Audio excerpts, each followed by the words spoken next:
Today we're talking about a new purchase that I've got for my learning about my video production. So today I got a cinematic lens. Now, what's a cinematic lens, you may ask? Well, in many aspects, it's very similar to a normal lens. Probably the first thing you'll notice when you pick it up.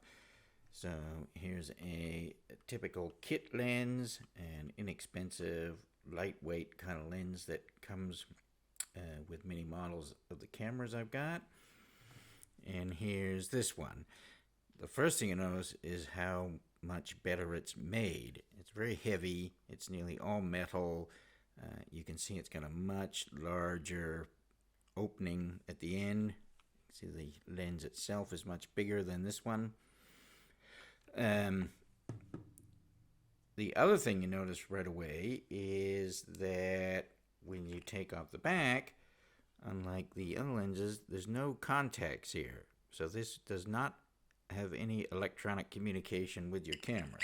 So this lens cannot autofocus, it cannot change the aperture. Everything on this lens is manual and controlled by these two rather toothed gears. So you have a gear here that turns for your focus and another gear that can turn for your aperture.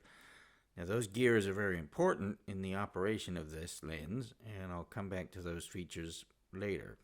The other thing you'll notice about this lens, maybe you can see it in the image here, is unlike most lenses that have a F factor, so f2.8, f5, these have a T factor.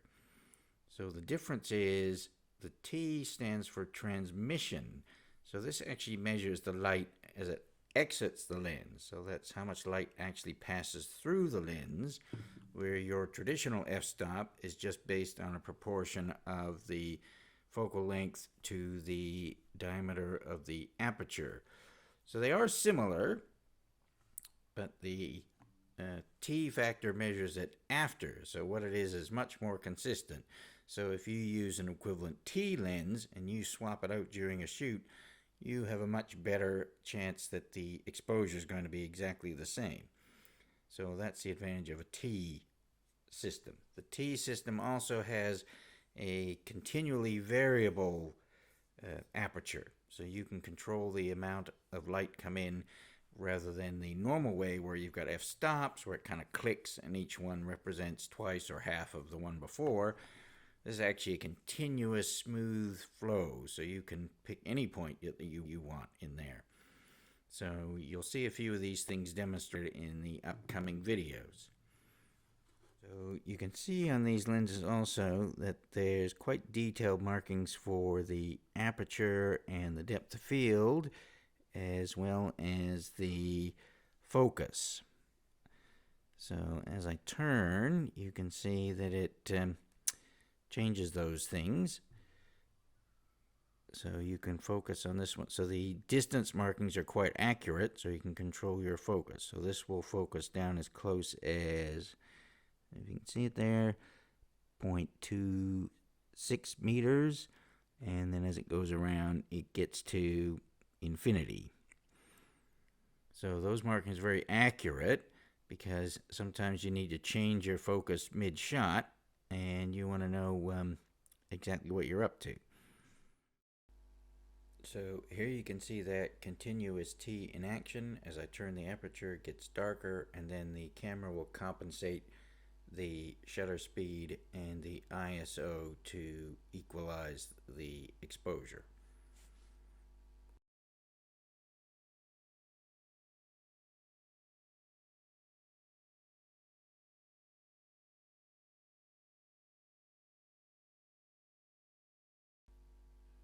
On these two experiments, I'll change the focal plane.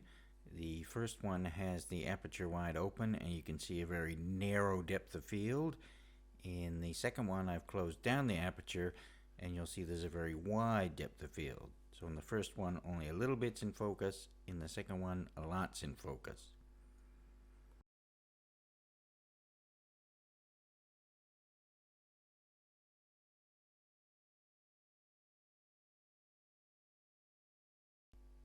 So the changes here are much more subtle and much more of the picture remains in focus.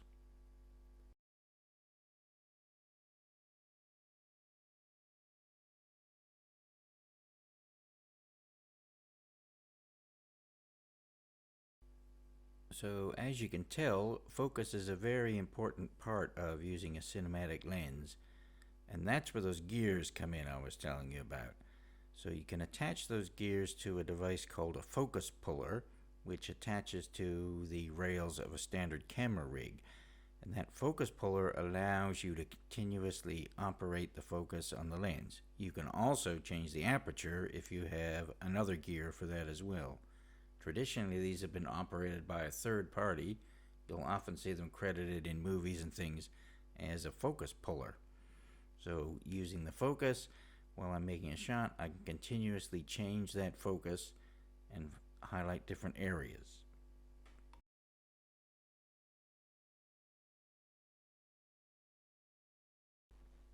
Controlling the focus can control the viewer's point of attention and also create a kind of ambience. So let's just enjoy some of the effect.